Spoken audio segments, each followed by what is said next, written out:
What's going on, guys? Just wanted to do a quick podcast with some of my homies here from the RE/MAX BOC. I'm sitting here with John Armstrong, Derek Myers, and Ramesh Patel.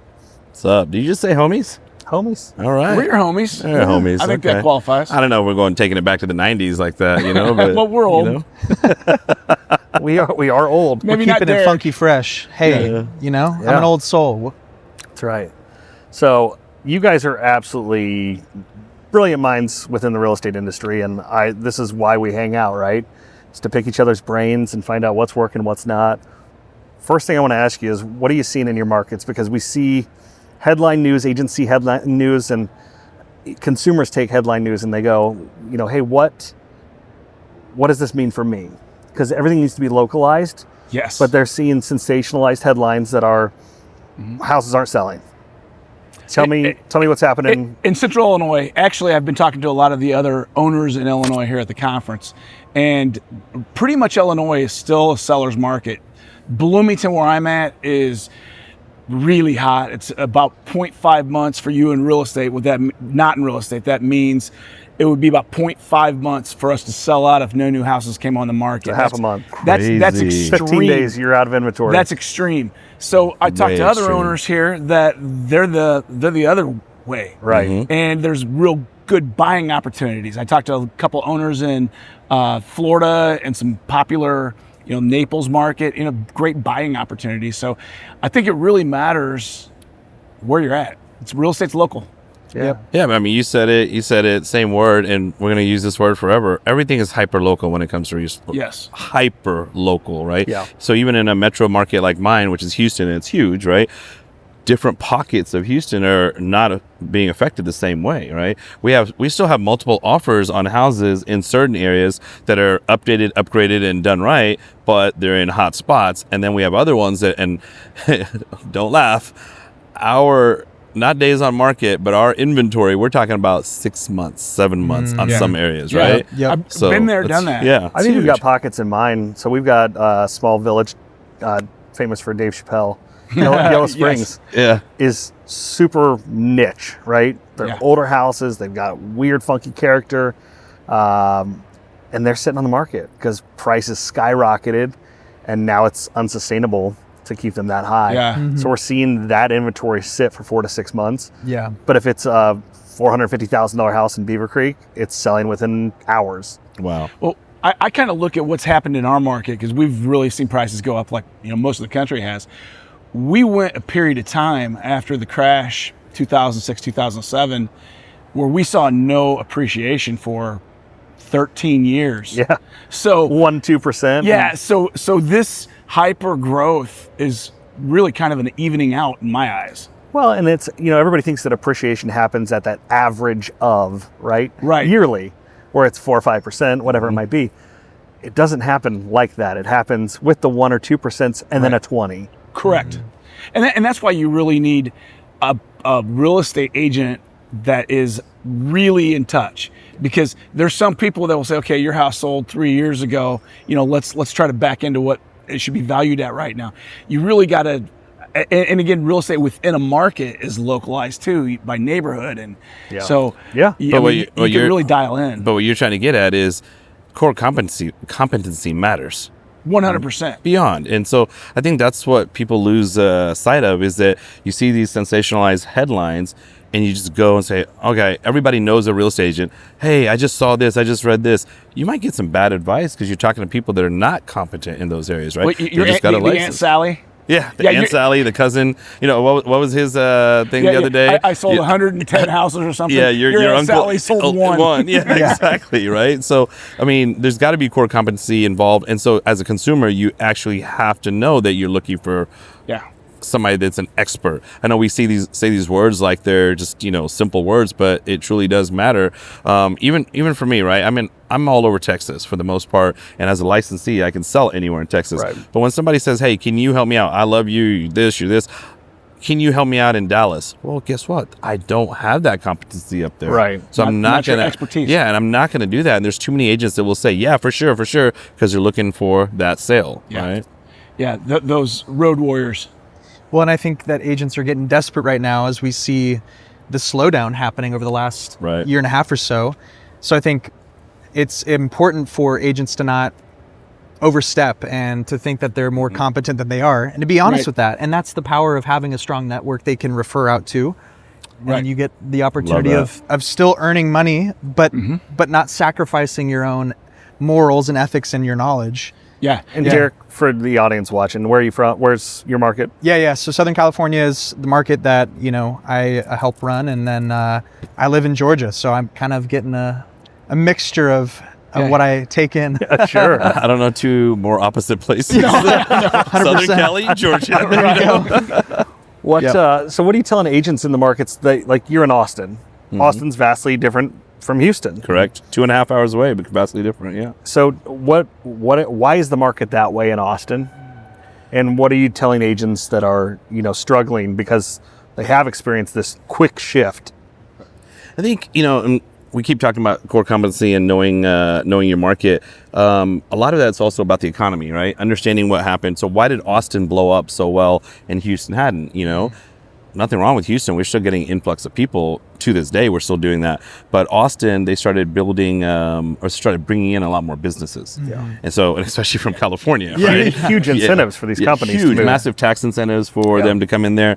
And when you have Elon Musk building over there, and you have those type of people coming in with these companies, it's going to get popular, right? Yeah. Right. And what was it? Actually really interesting? A couple of years ago, I was selling houses to people that were moving to Austin for business, but were living in Houston because they would rather commute. They found out that they can work from home and only have to come up 2 times a month, but it was cheaper for them to live in Houston than to live in Austin. That's right? crazy. Wow. But what am I telling these people or these agents? Like, honesty is the number one thing. You have to be truthful to your customer and client base for sure, number one.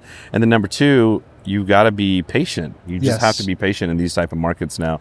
I think with the honesty part, the reason I keep getting at that is you're saying some of these guys are getting desperate. I'll take any listing. I'll do this. I'll do this. Yeah. You're not doing yourself a service because No. now you're stuck with that. You're spending money and time and effort on that and your mental anguish. But then more than anything, that client is not getting the service that they need because they think their house is going to sell for X and it should be down here instead, right? I don't think So- the agents realize they're actually costing those people money. They are. This is money out Yeah. of their pocket, and Yeah. I'm providing a disservice. I think their 100. attitude is, okay, I'll just try it and see what happens. 100%. Yeah. But, just kind of going back to this really quick, what's one thing that we've heard at all these conventions, and I forgot who said it. It might have been Nick or somebody, but Drink water. yeah, drink water. Yeah, definitely do that. What happens every single year from the beginning of time? People need to buy houses. People need to People sell. need to sell houses. Yeah. So it's going to happen. It's there. It's just a matter of how you're going to go and attract those customers to you and be able to successfully have a career, right? And that's what we have to focus on as brokers now. And I think long term, real estate's not going anywhere. I mean, it's still No, no. the best investment on the The planet. most sound investment Yeah. possible. I don't right? know, maybe Bitcoin. I don't know. No, I just saw Warren Buffett come out with a new statement saying, like, hey, there's a tremendous opportunity for buying, distressed homes. Yeah. I think it's a great investment right now. We have, and I don't know if you guys follow this, I'm sure you do to some extent, but there is this huge backlog of distressed homes that they kept, basically re-amortizing the mortgage and Right. adding years to it because there was the forbearance thing during COVID. Right. And so these people are in homes that are in fact distressed, but also have a ton of equity in them. I was just going to say that. I think there's more equity in housing now than ever before, Oh, or it's in ever in the history of time. Yeah. you know? Yeah, we're Yeah. estimating that 50% of the homes in our market have 50% equity or more. I wouldn't be shocked if it was even It's more higher. than that. I think it's higher than that even. I think it's even on a national level. 40% nationwide have no Wow. mortgage. Yeah, that's crazy. That is 40% crazy. nationwide have Yeah. no mortgage. I hadn't heard that stat. Oh, yeah, I'm and not putting my name to that, but I believe that was Well, one that I we'll did go read. with it. Well- Quoted by Tyler Morton. Yeah. Well, I also know that Expert. average time that people are staying in their homes has gone up, I think, a Tremendously. few years. Yeah. Yeah. Well, you've got some stagflation with Right. interest rates that were not, people don't want to move out of their 2.5% interest rate home. Right. Right. And the Yeah. affordability factor for sure. Yep. All these things have gone up so much, including inflation and everything, and yet salaries have not increased. Right. Correct. So you have that. So the family formations are staying longer. You know what? I'd rather get married, have a child with my parents still in the house, and then maybe in my 30s or mid 30s, I'll buy the house, right? We're seeing Right, that a lot right. more of. What do you guys think? What you just said about they have that 2.75 interest rate and they don't want to give it up. There's always a number that they're willing to give it up for. 5.8. And at 6.5 we're not there. No, 5.8 is what I think the builders found that they have to be at. That's what Lawrence Yun said, the National Yeah. Association of Realtors chief And economist. so 5.8 it will get people off the fence. Yeah. And I love that you just said that because you're right. Builders found that. That's why their incentives yeah. are literally 5.5% interest rates. Mm-hmm. They know that people will jump on that. Yeah, that might get people off Yeah. that fence to give up their 2-3% rate. 2.3%, right? Well, it's the same reason that I met with the more seller financing guy. Yeah. Yeah. It's- I did the same thing. Yeah. Uh-huh. It's a clever way of marketing and advertising Right. listings that you currently have, and they have a non-conventional product that allows your sellers to finance the property for the new buyer and then get a bridge loan basically to buy the new one Brilliant. at a discounted rate. Plus, they're getting the income from the difference of their 2.5 to a 5% rate that they're offering. That's great. You're actually making money. It's insane. So it's a three-year amortization, Yeah, amortization, right? 3-year arm. And so after that, you actually make money. And if they don't finance it at that point, guess what? You have some equity and you get your house back. You know. Yeah. I think it's crazy that we need to do interest rate incentives Right? when we're talking about 6.5. I know. It's just such a great rate historically. Well, Oh. John, when you were growing up, the rates were like 19, 20%, We're right? not that much. They're not that much different, Mesh. All right, so give me 1 or 2 points for an agent. Obviously, we have a ton of takeaways that we could talk about for hours from BOC, but 1 or 2 takeaways for an agent to stay busy in today's market. You know, I think focus on your service. I know technology kind of takes us down a rabbit hole sometimes. If you focus on your service, focus on giving the best client experience you can, that's the best way to build your name. That's the best way to build your brand. That's what I want people to think of as from me is that, you know, my brand is high end, high service. And I think I would focus on that. And part of that for me is anticipating what people are going to need. So if I'm going to do a showing, I don't do showings anymore, but if I were still in production and I was doing a showing, I would research the neighborhood. I want to anticipate every question that buyer may have. Yeah. And if they say, well, I drove past this a month ago and there was a sign in the yard across the street, what happened to that? If I say, I don't know, I don't look like the neighborhood expert. Right. If I say they took it off because they got some water in the basement, they're going to put it back on when their insurance claim's over, I look like a rock star. Absolutely. That can be accomplished by one phone call. Yeah. Right. So that's what I would say is focus on the basics. Yeah, I mean, I'm going to actually kind of do the opposite of what you said in that Do a low end service. exactly give the worst possible service. Terrible service. So Walmart. much so that you're so memorable. No, but you had touched on people can get kind of lost in the technology conversation. But I think now more than ever, we're going to see a fork in the road, really, with agents who are resisting the change with AI and a lot of different, adaptations and ways that the industry is continuing to evolve. So if they don't get behind that, they're going to be left behind. And so, No question. you've got to the best time to have started with AI is yesterday. Right. But really, right now, what you can do is to leverage the tools that those of us who are fortunate to be part of RE/MAX have that opportunity to.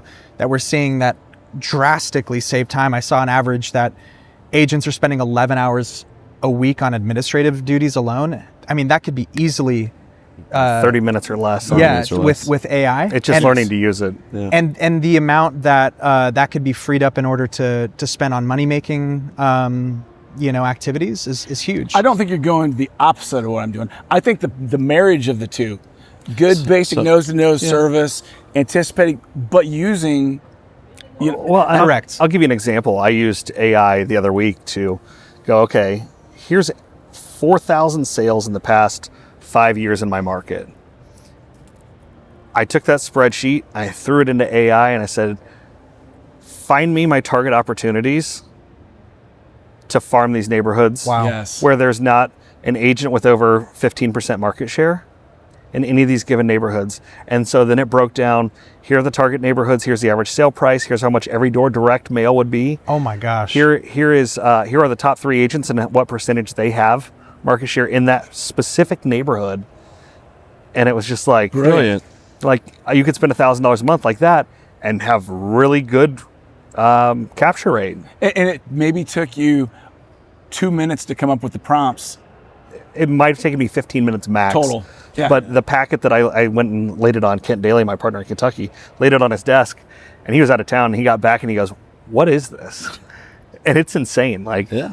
That's brilliant. I used AI the other day and made myself into a baby with a beard. You're using it all the right ways. No, you're not opposite. And I know what John was saying. I know what you're saying. And obviously, we know how Tyler works, right?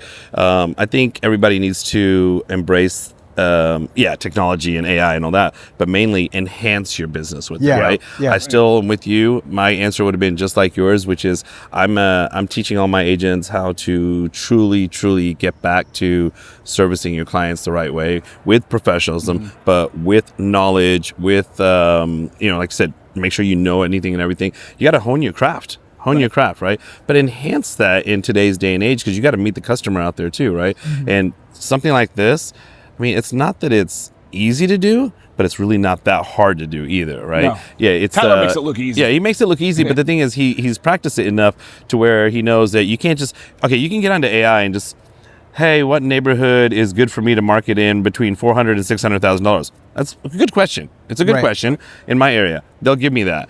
But if I start doing it more and playing with it the way he does, then it's going to be what neighborhood actually has turnover, and like he said, which agents have less than 15% market share. So then you start getting into that practice of putting in the right prompts, right? That's why NBA players shoot a lot of free throws in practice. Muscle memory. Absolutely. Right. But Yeah. it also goes back to our conversation around competency earlier too, because the people who are actually asking the right questions here. Excuse me, sir. Boy, I don't know what you're What is doing. going on here? Security. Okay. Dan Burleson on the loose. Dan Bertelson. What's up, Dan? How are you, Dan?